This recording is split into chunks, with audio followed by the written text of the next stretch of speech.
Now you can bring the arcade experience home because your vision is our vision. ColecoVision.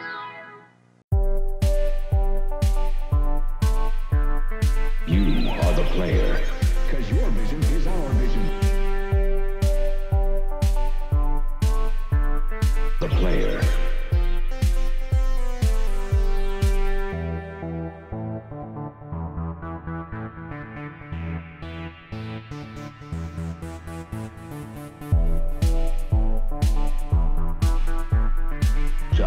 Sorry. I play on ColecoVision. You are the player.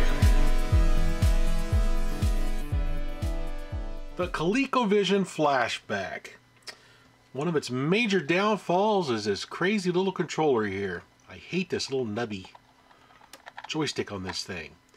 So in this video, I'm going to show you how I created my mod I did for this, where I went from this little guy to this guy.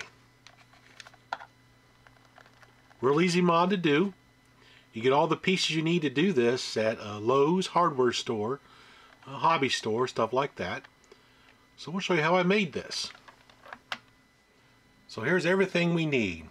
Got our controller we're going to mod. Got our 3/16 drill bit, paintbrush, red model paint, enamel, some cutters, our little wooden ball that we're going to paint. Now this is what I picked up from Lowe's, the hardware store, and these are made by Hillman, and it's called a round ball knob wooden 1 1/4. Come in a 2-pack.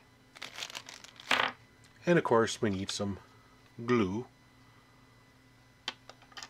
So now let's start off by removing the little nub from this little controller here. It simply pops right out just like that. Lay it off to the side. And now we're going to cut this central shaft right here. We're going to go right down the sides to cut this outer piece away from it. So get right up against it here. Cut it like that. Like that. And like that. There we go. There we go.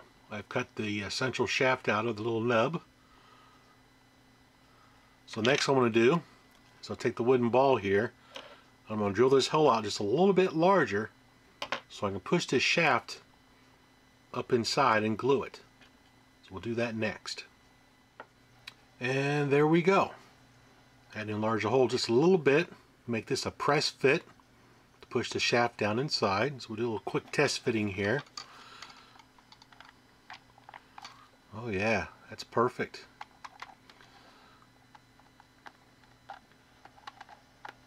And what's really nice about this, since this is a real light piece of wood, you can hold this controller sideways, shake it around, and it doesn't want to activate the switches until you actually push it.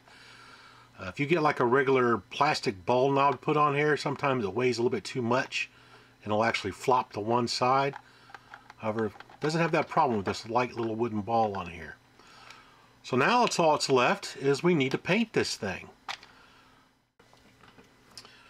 Alright, got my paint here. Get it opened up. I'm using little helping hands here that you normally use whole circuit boards with when you solder.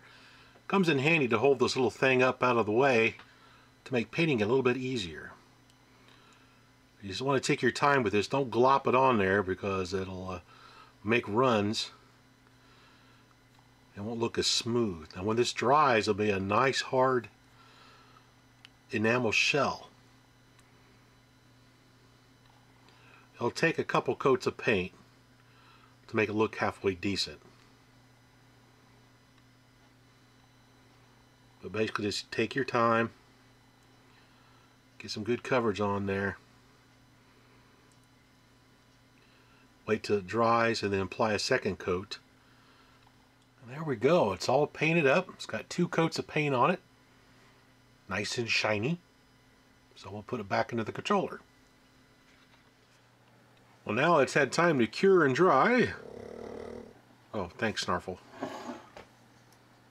We'll take it off, push it into the controller here.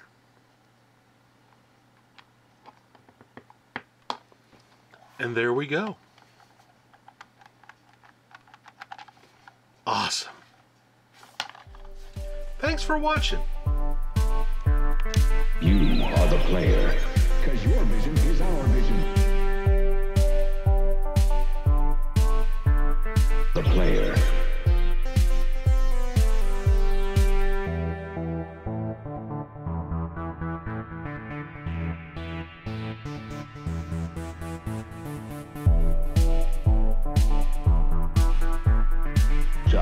Sorry. I play on ColecoVision.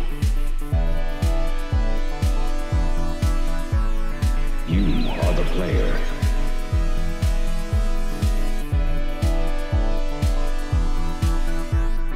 You are the player.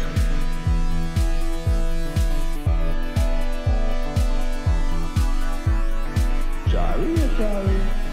I play on ColecoVision. You are the player.